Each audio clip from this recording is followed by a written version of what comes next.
কপাল বড় লোকের কথা কি কয়া কপালে রাখছে কি করবা কি বা মুখ দেখায় আমরা কি আপনার মন খারাপ কিরকম? বাবা আপনি তো জানো নয় আপনার ভাই বোন গুলা লই আমি খুব নরবানো আছি দাদা আপনার ছোট ভাইটা খুব কাঁদছে বুঝতে লাগে তো আইতাছে কোরবানি মুরগিও কিনতাম না টাকা পয়সা নাই অনেক বিজনেসম্যানের কাছে গেছিলাম যে এইবারের আমার কইছি 10,000 টাকা সহযোগিতা করব এখন তো বাবা ভাইতি হইলাম কাল্লা ঈদ আজকে আর কি করা আচ্ছা ঠিক আছে, মন খারাপ করে না, কি করবেন, বড় লোক মানুষ আসলে এরকমই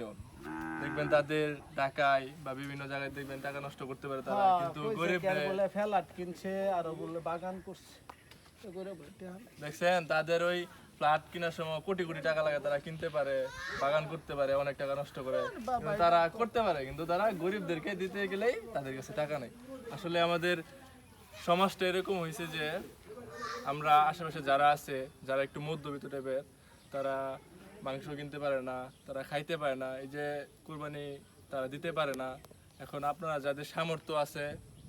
তারা অবশ্যই যাদের মধ্যবিত্ত তাদেরকে একটু না একটু হলো গোস্ত দিয়ে সাহায্য করবেন, যাতে তারা পরিবার নিয়ে খাইতে পারে এবং তাদের মুখে যাতে একটু হাসি ফুটে।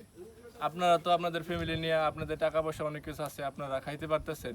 কিন্তু যাদের মধ্যবিত্ত তাদের কাছে টাকা নাই, যারা দিন আইনা দিন খায়, কিন্তু তাদের তো আর হাসিটা ফ্যামিলির সাথে সবাই ভাগাভাগি করতে পারে না। সো আপনারা যেরকম আপনাদের ফ্যামিলি নিয়ে হাসতেছেন, আপনারাও